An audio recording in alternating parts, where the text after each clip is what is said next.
Hello friends, आपके साथ share कर रही हूँ बहुत इंपॉर्टेंट इन्फॉर्मेशन। 1 अप्रैल 2020 से टैक्स ऑडिट की लिमिट में कुछ चेंज हुए हैं जो आपके साथ इस वीडियो में करूँगी डिस्कस। तो जुड़े रहना है आपको वीडियो के साथ। अभी तक अगर आपने चैनल को सब्सक्राइब नहीं किया है तो चैनल सब्सक्राइब कर दीजिए ताकि सभी इंपॉर्टेंट अपडेट्स मैं आपको देती रहूँ। तो चलिए करते हैं वीडियो स्टार्ट। दोस्तों पहले बात करेंगे सेक्शन 44 AB की। सेक्शन 44 AB हमारी बात करता है टैक्स ऑडिट की। Section 44 AB of the act, every person carrying on business is required to get his accounts audited. हर व्यक्ति जो बिजनेस करता है उसे अपनी बुक्स का ऑडिट कराना है, अपने अकाउंट्स का ऑडिट कराना है। इफ़ कब कराना है? हिज टोटल सेल, टर्नओवर और gross receipt in business exceed और exceeds 1 crore rupees in any previous year. तो जिस भी प्रीवियस ईयर में आपकी टोटल सेल, आपकी रिसिप्ट्स या फिर आपका टर्नओवर 1 करोड़ से एक्सीड कर जाएगा तब आपको अपनी बुक्स ऑफ अकाउंट्स का ऑडिट कराना मैंडेटरी है as per section 44 AB। In case of person carrying on profession, अगर आप प्रोफेशन में हैं, आप एक डॉक्टर हैं, आप एक लॉयर हैं, आप एक CA हैं, he is required to get his account audited if his gross receipts in profession exceeds 50 lakh rupees in any previous year. तो अगर किसी भी प्रीवियस ईयर में आपकी ग्रोस रिसिप्ट 50 लाख से ज़्यादा हो जाती है तो आपको भी अपनी बुक्स ऑफ अकाउंट्स का ऑडिट कराना मैंडेटरी है एज पर सेक्शन 44 AB। अब इसमें किया गया है थोड़ा सा चेंज।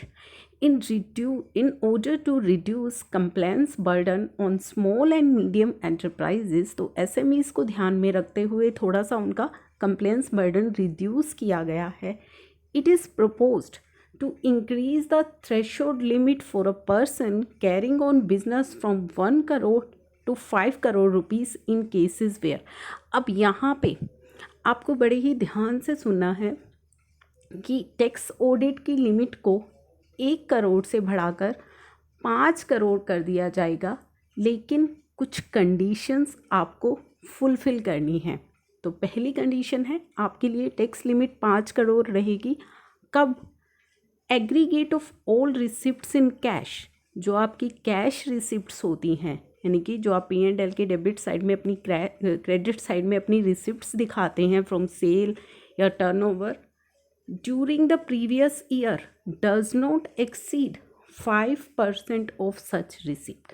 तो जितनी भी आपकी रिसिप्ट्स हैं उन रिसिप्ट्स का 5% से ज़्यादा कैश रिसिप्ट नहीं होना चाहिए, यानी कि आपकी रिसिप्ट्स का 5% या उससे कम ही आपकी रिसिप्ट्स कैश में होनी चाहिए। बाकी आपकी चेक के थ्रू हो सकती हैं, ऑनलाइन हो सकती हैं, किसी भी मोड से हो सकती हैं, लेकिन 5% से ज़्यादा रिसिप्ट्स आपकी कैश में नहीं होनी चाहिए, तभी आपके लिए ये ऑडिट लिमिट 5 करोड़ मानी जाएगी।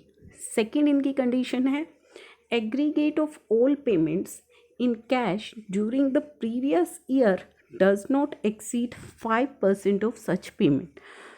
तो आपके जो खर्चे हैं, जो आप P&L में अपने खर्चे दिखाते हैं, वो सारे आपके खर्चे 5% से ज़्यादा कैश में नहीं होने चाहिए, जो कि मोस्ट प्रोबेबली पॉसिबल नहीं होता। तभी इन्होंने ये कंडीशन यहाँ पे लगाई है कि आपकी जितनी भी रिसिप्ट्स हो रही हैं वो रिसिप्ट्स आपकी 5% से ज़्यादा कैश में नहीं होंगी, और जितने आपके खर्चे हैं वो खर्चे 5% से ज़्यादा आपके कैश में नहीं होने चाहिए, तभी आपकी लिमिट टैक्स ऑडिट लिमिट को बढ़ाकर 5 करोड़ किया जाएगा।